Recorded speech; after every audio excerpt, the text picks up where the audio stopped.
मेरा नाम उमेश पटवाल है। मैंने अफगानिस्तान नेशनल टीम के साथ एज अ बैटिंग कोच काम किया है। Work with Nepal also, batting coach भी था और फिर लास्ट में हेड कोच MPL। आज हम लोग एक बहुत महत्वपूर्ण स्किल की बात करेंगे जो कि फास्ट बॉलिंग है।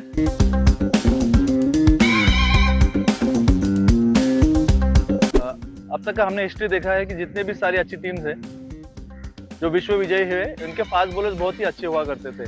चाहे आप चालू करो वेस्ट इंडीज से या फिर अभी ऑस्ट्रेलिया, और रिसेंटली आप देखोगे कि इंडिया की जो फास्ट बॉलिंग यूनिट है वो भी बहुत ही अच्छी है। तो हम उस बारे में आज बात करेंगे, फास्ट बॉलिंग के बारे में। तो फास्ट बॉलिंग अगर आपको सीखना है तो 3 चीज़ों का आपको हमेशा ध्यान देना है। सबसे पहला होगा रनअप, सेकेंड होगा आपका head position eight the time of release. जब आप बॉल रिलीज करते हो उस तब पे आपका हेड पोजीशन कितना स्थिर होता है।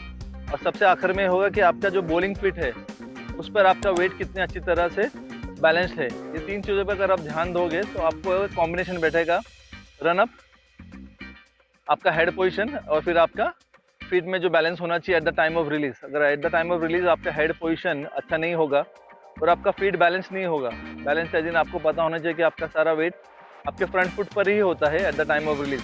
तो अगर आपका बेस अच्छा नहीं बन रहा है तो आपको स्किल को एग्जीक्यूट करने में बहुत सारे दिक्कतें आ सकती है। तो हम इन चीज़ों के बारे में और विस्तार में बात करेंगे। तो हम चालू करेंगे पहले रिदम के बारे में। तो अगर आप देखोगे कि 2 तरह के बॉलर हुआ करते हैं, जैसा आप बोल रहे हैं, एक जो सीधा भागेगा, इसका रनअप पूरा सीधा होगा, एक हल्का सा टिल्ट होगा, या हम उसको बोल सकते हैं कि एंगुलर है, हल्का सा मुड़ा हुआ है पिछली ओर से। जब वो भाग के आता है तो उसको इस पोजीशन में आना ज़रूरी है कि उसका जो सारा शरीर का जो मोमेंटम है वो जाएगा ऑफ स्टंप की तरफ, या आप चाहे तो कह सकते हो कि बैट्समैन की तरफ।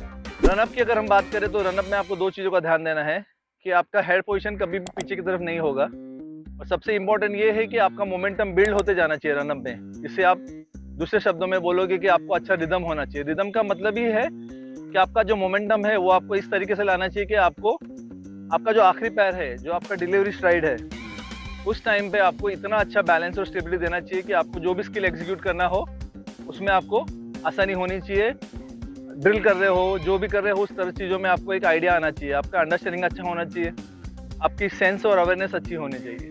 तो मैं अभी आपको ग्रिप तो जनरली अगर जो भी बंदा है उसके पाम के हिसाब से होगा, बट मैं एक छोटा ड्रिल बताऊंगा आपको कि अगर आप नॉर्मली अगर आप बॉलिंग सीखना चाहते हो फास्ट बॉलिंग, आप एक चेन बनाओगे। तो अभी हम चेन में क्या करेंगे, जो पीछे का पैर है स्टंप की लाइन से, उससे आप क्या करोगे, बॉल को रिलीज करोगे फ्रंट फुट पे और अपने आप का बैलेंस देखोगे। अगर आप आगे जा रहे हो मतलब आपको इस तरह का पता चलेगा कि आपका बॉडी बैलेंस है कि नहीं है। अगर ये आपका बॉडी बैलेंस नहीं है तो बहुत ही मुश्किल होगा जब आप रनअप में जाओगे, सारा मोमेंटम बिल्ड करोगे और उसके बाद अगर आप रिलीज करने जाओगे तो आपका बॉडी नीचे की तरफ नहीं जाना चाहिए बल्कि सामने की तरफ जाना चाहिए। आप बोले आगे बोलिए या सामने बोलिए। तो ये ड्रिल से हमने क्या किया है, एक अंडरस्टैंडिंग बढ़ाई है कि मेरा बॉडी बैलेंस कहाँ होता है। जब मैं बॉल रिलीज करता हूँ तो मेरा वेट कहाँ है, मेरा हेड पोजीशन कहाँ है, और मुझे जो भी एग्जीक्यूशन करना है बॉल का उसमें मुझे कितनी ज़्यादा सक्सेस मिल सकती है। 2 चीज़ों का ध्यान देना है आपको। जितना आपका हाथ रिलैक्स होगा, जितने आपके हाथ, पूरे हाथ, जब भी हम बॉल को टाइट पकड़ते हैं तो इससे क्या होता है, आपका रिस्ट लॉक होता है और आपका पूरा हाथ टाइट होता है। तो इसमें आप जब भी आपका हाथ टाइट होएगा तो इसका मूवमेंट क्या होगा, स्टिफ हो जाएगा, अकड़ जाएगा। तो आपका जो रिलीज पोजीशन है वो बहुत ही ख़राब हो जाता है। बहुत सारे लोगों का ये मिसकॉन्सेप्शन बोलिए, आप गलत फहमी बोलिए कि वो क्या करते हैं, बॉल को बहुत टाइट पकड़ते हैं अगर उसे जोर से डालना है तो। अगर हमने अभी तक सीखा नहीं है कि जब भी आप बॉल को जोर से पकड़ोगे, अगर बॉल को जोर से पकड़ते हो तो आपका रिस्ट लॉक होता है। रिस्ट लॉक होता है तो आपका पूरा हाथ अकड़ जाएगा। जब बहुत अकड़ जाएगा तो या तो बॉल शॉर्ट हो जाता है या तो बॉल हाथ से स्लो निकलता है। तो ये हाथ का जो मूवमेंट है वो धीमा हो जाएगा। तो धीमा होगा तो आप जोर से बॉल कर ही नहीं सकते हो। फिर वहाँ पे लोगों ने मिस्टेक क्या किया है कि फिर वो अपनी कमर को झुकाते हैं, बेंड करते हैं। इसमें क्या होता है, उनकी इंजरीज बढ़ जाती है। तो आपको इस चीज़ों का हमेशा ध्यान देना है कि जितना आपका शरीर लचीला हो, रिलैक्स्ड हो, उतना आपको स्किल और बॉल डालने में, एग्जीक्यूशन में बहुत ही आसान होगी। जितने सारे अच्छे फास्ट बॉलर हैं वो बहुत अच्छे एथलीट हैं, उनका शरीर कड़क नहीं है, वो मोर लाइक ए जिमनास्ट है। फास्ट बॉलिंग करते वक्त हम एक ये बॉल आप बोलोगे इसको एगॉट बॉल बोलता है, तो डिस्क बॉल बोलता है। इसका हम यूज़ करते हैं ये जानने के लिए कि जब आप बॉडी पोजीशन का अंडरस्टैंडिंग के लिए हम इस ड्रिल को यूज़ करते हैं। काफ़ी लोगों को लगता है कि आप इसको सीम पोजीशन के लिए यूज़ करते हैं। हम इसको सीम पोजीशन के लिए यूज़ नहीं करते हैं। इससे मुझे पता चलता है कि जब मैं इसको रिलीज़ कर रहा हूँ तो मेरा जो आर्म का पोजीशन है, मेरा जो रिस्ट का पोजीशन है, मेरा जो हेड का पोजीशन है, वो कितना मुझे जितना चाहिए उस हिसाब से है कि नहीं है। तो जिसमें मोस्टली जो भी बॉलिंग सीखना चाहता है उसको चाहिए कि इस कला को सीखने के लिए आपको पेशेंस रखना है। इस कला को सीखने के लिए कम से कम आपको सालों की मेहनत लगेगी। बट कैसा है कि आप अगर समझ गए कि आपको क्या करना है तो आपको सारी चीज़ों को करने में एक आसानी होगी कि आप उस मुकाम तक पहुंचने में आपको एक प्रॉपर स्टेप मिलने लगेगा। तो इस बॉल का मेन रीज़न है, जिसको आप डिस्क बॉल बोले या कोई नॉर्मली इसका नाम एगॉट बॉल है, बट कोई इसको डिस्क बॉल बोलते हैं, कोई हाफ बॉल बोलता है। इस ड्रिल का भी सेम रीज़न है। जब ये बॉल यूज़ करते हैं हम, इसमें फ्रंट आर्म मेरा कितना लंबा जाएगा और मेरा रिलीज ऑलमोस्ट स्ट्रेट होना चाहिए। अगर मेरा बॉडी पोजीशन हिल रहा है that means against I am unstable. इस ड्रिल को नॉर्मली जो सामने वाला बंदा है वो 10 स्टेप पे खड़ा रहेगा, तो आप 2 जन में भी कर सकते हो ये ड्रिल। जो बंदा खड़े रह के यहाँ से बॉल डालेगा, वो बंदा पकड़ेगा, सेम वो वहाँ से डालेगा, तो आप यहाँ पे खड़े रह सकते हो। तो इस ड्रिल को 2 जन करते हैं, इसमें आसानी भी होगी कि एक दूसरे को आप सजेस्ट भी कर सकते हो और हेल्प कर सकते हो। फिर इस ड्रिल को आप क्या करते हो, एक स्टेप आगे ले जाते हो, तो ये ड्रिल को आप पीछे ले जाओगे एक स्टेप, जो हम चेन ड्रिल बोलते हैं। तो अभी मैंने स्टैंडिंग से किया, वो हम पीछे के बैठ से चालू करेंगे इस ड्रिल को 1 स्टेप आने के बाद।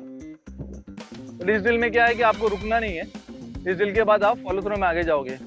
जो फॉलो थ्रो के बारे में हम बताने जाएंगे वो आपको हम बाद में बताएंगे कि फॉलो थ्रो ऐसा है कि वो रिएक्शन है, बट काफ़ी लोग फॉलो थ्रो को एक्शन में यूज़ कर रहे हैं। हमें देखना है कि मेरा बॉडी जितना रिलैक्स रहेगा उतना मेरा बॉडी फ्लो ऑटोमेटिकली आगे जाएगा और मेरा फॉलो थ्रो रिलैक्स होगा। फॉलो थ्रो में यही ध्यान देना है कि आपका बॉडी नीचे ना जाए, आगे जाए, क्योंकि जब भी आप नीचे जाओगे इतने जोर से आप अगर भाग के आ रहे हो और सडनली आप बॉडी को ब्रेक देते हो तो आपके लोअर बैक में चांसेस है कि इंजरी होने के चांसेस बढ़ जाएंगे। तो मेक श्योर कि आपका बॉडी रिलैक्स हो जाए। जैसे ही आपने बॉल को रिलीज किया, आपका एक्शन खत्म हो गया, इसके बाद आपका सारा बॉडी रिएक्शन में होना चाहिए। सारी चीज़ें आप चाहे उसको ऑटोमेटिक बोलो या अपने आप होना चाहिए। तो फॉलो थ्रो वगैरह जो भी है वो अपने आप होना चाहिए, या आप उसको बोलेंगे कि मेरा बॉडी का यहाँ तक रिलीज तक एक्शन है, उसके बाद में सारी कुछ मेरा रिएक्शन है। तो रिएक्शन में आपको कहीं भी एफर्ट नहीं डालना है, आपको बॉडी को जितना हो सके रिलैक्स छोड़ देना है। इस ड्रिल को अब हम क्या करेंगे ना, जो हमने एक स्टेप बताया, इस ड्रिल को आप 4 स्टेप में करते हैं। तो एक कोन रख दिया है, यहाँ से वो अपने रिदम का बिल्ड करने के बाद जो फॉलो थ्रू में जाएगा उस चीज़ों को बताएगा। तो इस तरह पे हम सिर्फ ऑफ स्टंप रखेंगे और बॉलर का फ्रंट आर्म है, हेड पोजीशन है, उस चीज़ों पे ध्यान देना है।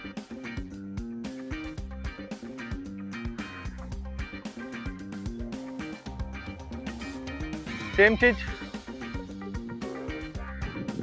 अगर आप देखोगे कि बॉडी का फ्लो एक तरफ जाना चाहिए, हेड एकदम स्टिल होना चाहिए।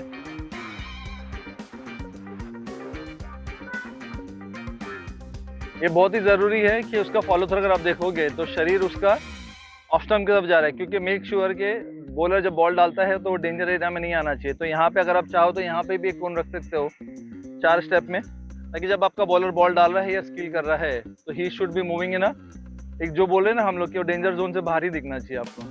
तो ये छोटे छोटे स्किल्स है जहाँ पे आप डेवलप करके इसको आप 4 स्टेप से फिर उसको 8 स्टेप ले जा सकते हो और फिर उसके एक्चुअल रनअप पे ले जा सकते हो। तो जस्ट बी केयरफुल के जो भी आप चीज़ कर रहे हो वो लॉजिकल होना चाहिए, उसके पीछे कोई सोच होना चाहिए, नॉट जस्ट के खाली करने बोला है, हेड पोजीशन ठीक करना है। अगर आप देखोगे कि हमने वहाँ पे कोन लगाया हुआ है, एक रेड कोन है वहाँ पे, वो इसलिए रखा है कि आपका जो हेड पोजीशन है, आप जब रनअप स्टार्ट करोगे वहाँ से लेके आप बॉल रिलीज करते हो तभी भी हेड पोजीशन वही होना चाहिए, और जब बॉल रिलीज करके आप फिनिश में आते हो तभी भी आपका हेड पोजीशन उस कोन के दिशा में ही होना चाहिए। इससे क्या होता है, आपको एक बैलेंस और स्टेबिलिटी मिलता है।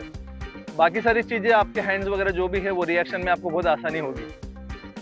Thank you.